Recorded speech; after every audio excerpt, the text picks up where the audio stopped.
ଲଗେଇଦେବି ଗୋପଡ଼ାରେ ସେତେବେଳେ ଖାଲି ଘର ମଙ୍ଗା ଏଟା ସେଟା କଣ ପ୍ରମାଣ ଦିଅ ରସିକ ପ୍ରବର ଘର ଭଙ୍ଗାରି ସେ ଧୁରନ୍ଧର ଘର ବଗାଦାର ରସିକ ପ୍ରବର ଘର ଭଙ୍ଗାରି ସେ ଧୁରନ୍ଧର ସାଙ୍ଗସାଥି ଧରି ଗୋପିକେ ଚୋରି କରି ଖାଏ ରହି ଦୁଃଖ ସର ସାଙ୍ଗସାଥି ଧରି ଗୋପିକେ ଚୋରି କରି ଖାଏ ରହି ଦୁଃଖ ସର ଘର ବଗାଦାର ରସିକ ପ୍ରବର ଘର ଭଙ୍ଗାରି ସେ ଧୁରନ୍ଧର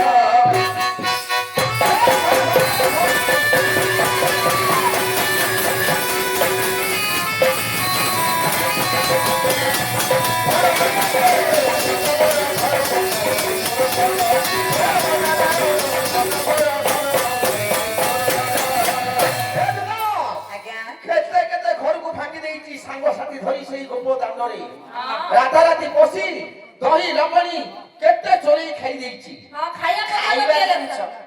ଖାଇବା ଜିନିଷ ଖାଇଲା ଖାଇବା ପଦାର୍ଥ ଦେଲେ ଖାଇବ ନା। ଘିଅ ଦୁଧ ଦହି ଓରେ ଖାଇଲେ ଦେହ ହୃଷ୍ଟ ପୃଷ୍ଟ ହବ।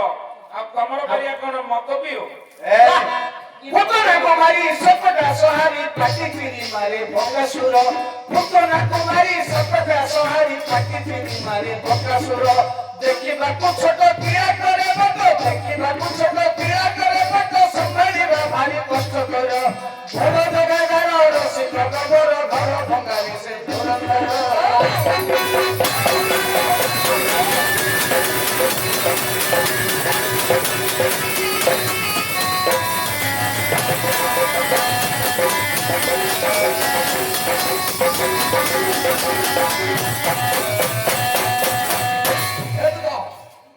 କେତେ କେତେ ଲୋକଙ୍କୁ ସେ ମାରିଛି। ବକାସୁରକୁ ମାରିଥିଲେ ଶୁଣ୍ଡାସୁରକୁ ମାରିଥିଲେ ପୁତନାକୁ ମାରିଥିଲେ। ଦେଖିବାକୁ ଛୋଟ କିନ୍ତୁ କ୍ରିୟା କରେ ମୋଟ। କଣ ଛୋଟ ପିଲା ତିନି ଦିନ ପିଲା ନା ଦେଖିବାକୁ ଛୋଟ କ୍ରିୟା କରେ ମୋଟ। ସମ୍ଭାଳି ପାରିବାର ଅଛି ତାଙ୍କର। ସେ କ୍ରିୟା ଯୋଉ କରିଦେଇଥିବ କେହି ଜାଣିନଥିବେ। ଆଉ କଣ ଗୋପୀ ମାନଙ୍କର ଯୋଉ ବସ୍ତ୍ର ଚୋରି କଲେ ଓଟା ଠିକ କଥା କି ଆମ ଭାଇ କରୁଛନ୍ତି। ଗଜବାଦ ଧରି ଚୋରା ସୁନ ମାରି ଭିକ୍ଷା ମାଗି ଯାଏ ବଳେପୁର ଗଜବାଦ ଧରି ଚୋରା ସୁନ ମାରି ଭିକ୍ଷା ମାଗି ଯାଏ ବଳେପୁର ପାଞ୍ଚାଳି ପାଟିରେ ଅଙ୍ଗୁଷ୍ଠି ପୁରାଇ ଅଇଁଠା ଖାଏ ରସିକ ବର ଘର ଜଗାଦାର ରସିକ ପ୍ରବର ଘର ଭଙ୍ଗାରେ ସେ ଧୁରନ୍ଧର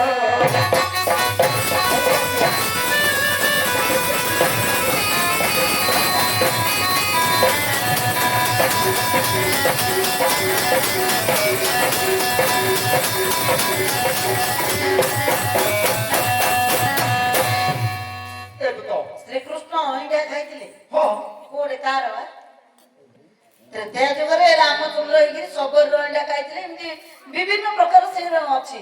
ତାଙ୍କର ଉଦ୍ଦେଶ୍ୟ ଦ୍ୱାପର ଯୁଗରେ ଦୁର୍ବାସା ଋଷି ଆଗେ ବନସ୍ତରେ ଥିବା ସମୟରେ ଦୁର୍ବାସା ଋଷି ଆଙ୍କ ଘରୁ ଗୋଟେ ଯାଇଲେ ଭୋଜନ କରିବା ପାଇଁ ଆସିଲେ। କୃଷ୍ଣ ନା ଦୁର୍ବାସା ଋଷି? ଦୁର୍ବାସା ଋଷି ଆସିଲେ ଦ୍ରୌପଦୀ ଘରକୁ ବନବାସ ସମୟରେ। ଆଙ୍କ ଘରେ ଆଉ କିଛି ନାହିଁ। ଶ୍ରୀକୃଷ୍ଣଙ୍କୁ ଉପାୟ କଲେ ଶ୍ରୀକୃଷ୍ଣଙ୍କୁ ମନେ ପକେଇଲେ ମୁଁ କଣ କରିବି ଯଦି ଋଷି ଭୋଗରେ ଯାଏ ଅଭିଶାପ ଦେଇଦେବି। ସେତେବେଳେ ଆଙ୍କ ଭାଇ ଶ୍ରୀକୃଷ୍ଣ ଆସି କଣ କଲେ ଜାଣିଛ? କଣ? ଦ୍ରୌପଦୀ କହିଲେ ଟିକେ ଆ କର ତାଙ୍କେ ଯୋଉ ଖାଇଥିଲେ ଗୋଟେ ଭାତରେ ଦାନ୍ତ ସନ୍ଧିରେ ଲାଗିଥିଲା ସେଇ ଭାତରକୁ ଆଗେ ଖାଇଦେଲେ।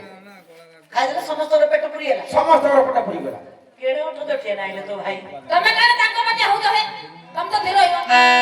ମଥୁରାରେ ବସି ଅଷ୍ଟମଲ ନାସି ମାମୁକୁ ପଠାଇ ଜମପୁର ମଥୁରାରେ ବସି ଅଷ୍ଟମଲ ନାସି ମାମୁକୁ ପଠାଇ ଜମପୁର ସନାତ